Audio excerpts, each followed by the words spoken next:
Good morning, everybody. Welcome to another Daily Market Report brought to you by Mike Bjork. Today is Thursday, and it's March 22nd here. We got a few economic news to go over today, so we're just going to jump right into this.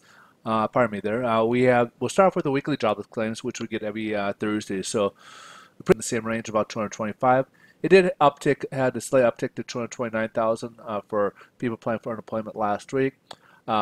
This will be what they call a sample week for the BLS that they take in their numbers to configure their estimates for the job numbers. So again, this is going to probably be looking to be another good job growth in the month of March. So look forward to that in the first Friday of April when the BLS will report that data here. So with this in there, it looks like we could have a pretty strong, again, it could have another strong month of jobs here.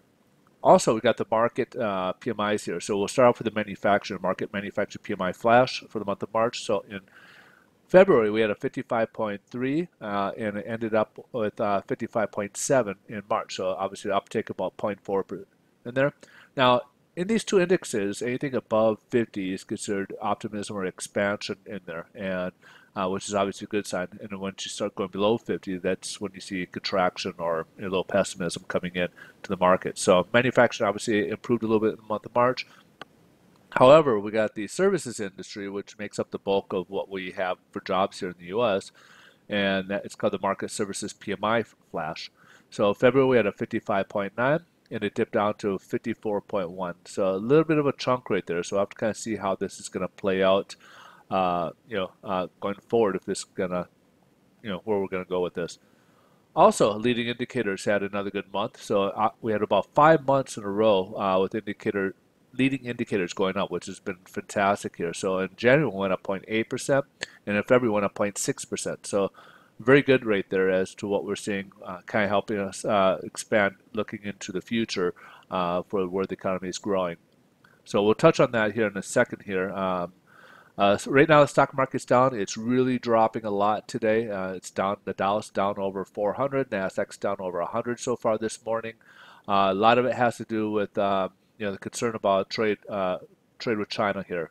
Now today they're supposed to be announcing a new set of tariffs placed on China, aimed at China, where so that now of course that brings up this concern of all this stuff we've done, optimism with the tax breaks, everything else, optimism, business friendly for here, and now we're putting tariffs on. So what they're concerned about is the globalization, that we're not going to be able to expand on a uh, uh, in a global manner here. So because we're going to basically get into a trade war is what the concern is.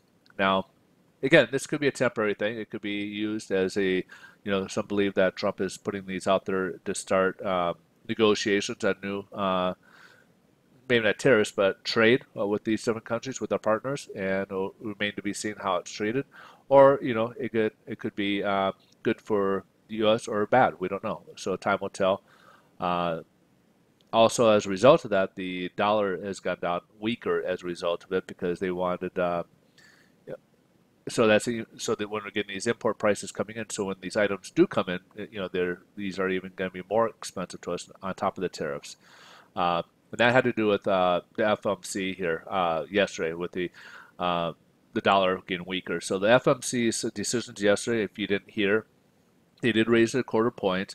Uh, Flat, basically, if you look at the dot plot chart, if you haven't seen it, you can check that out on my Twitter account. I did post that on Twitter today. So the forecast looks like it's only going to be about three hikes this year.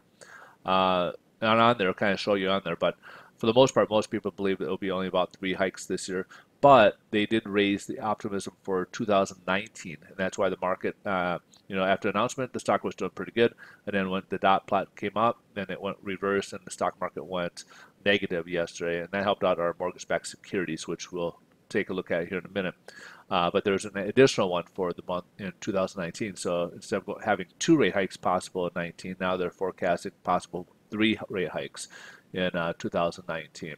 Now, again, that could be a good thing for us with the less aggressive terms of the Fed. If we do have issues on the national or on a global scale here, if the Fed's raising rates and stunting growth, that could help us in the meantime. So if we're helping domestically, you don't want to hurt us and put us more in recession if we're not getting that global trade as as maybe they had seen before. So again, this could all work out in the long term here. Right now, it's more sentiment, and they're kind of basing their fears, and that uncertainty is what's creating the stock market havoc right now. So again, but the Fed did raise the outlook for the forecast for their economy. They do forecast the economy getting stronger, so that's a good thing.